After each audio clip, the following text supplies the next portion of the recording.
Vinani also sought clarity on allegations that Geingob was buying a private villa abroad, as official figures indicate payments of $18.3 million for security upgrades at a foreign property. What are the measures that you are taking to cushion consumers in your country? Because it's one thing to work on the sovereign wealth fund, an idea that we supported for many years. It's good that we have to do that. But the reality of the situation as we are speaking is that Namibians cannot survive to make ends meet. And I want to hear from the President, what measures are you taking within the immediate to address consumer and cushion consumers' prices that are up? The head of state also shot down suggestions that his aunt unduly benefited as a beneficiary of a farm from which 46 San families were disposed. Geingob said, in fact, he spends $60,000 a month of his income to support vulnerable people countrywide. Issues such as a new genocide deal with an increased quorum as reparations, the status of investments accrued from Namibia's participation at the Dubai Expo 2020, and liquidation of Air Namibia were also matters raised.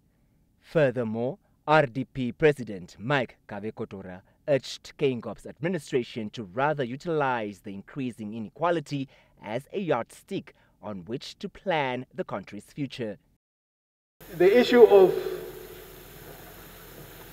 our GDP per capita is really a concern, in the sense that whoever wants to use that as a yardstick for Namibia is missing the point, because the same statistics also demonstrate that our Gini coefficients, in other words, the difference between the rich and the poor, the gap is very wide. And I think that should be the determining factor moving forward.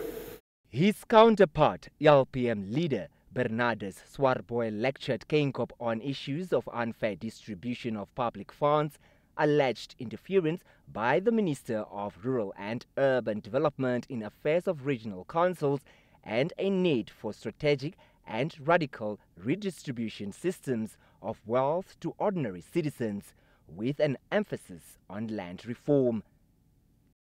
There is no distribution system that can sufficiently liberate our black communities.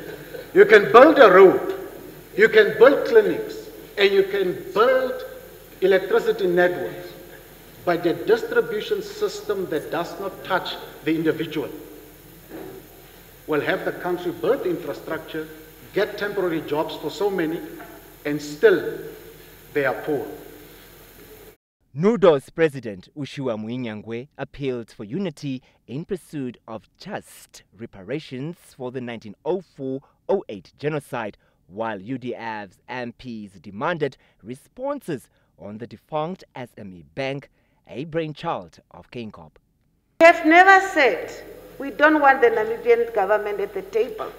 All what we are saying is, let us follow the model that the German government also followed, sitting with the Jewish, the State of Israel, and the German government at the table. There is a model that we can follow. APP MP Erastus Shumbwa raised concern over reports of violation labor practice laws by foreign investors in sectors such as medicine and retail. Foreigners are taking over jobs and business that can be done by Namibian, and it's now a serious concern.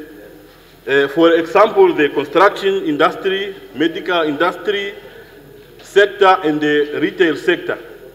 Your Excellency, this is a serious concern, and the nation needs a framework not to create a fit for all coming to the country without a regulation at the expenses of Namibian. What are the issues?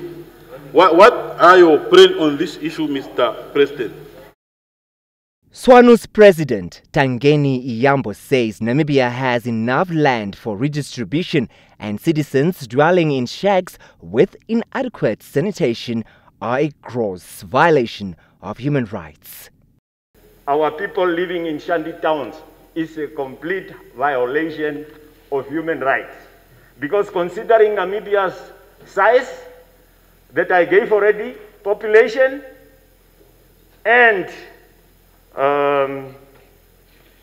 the precious resources that Namibia owns, it is actually a violation of gross violation of human rights for our people to live the way they are living.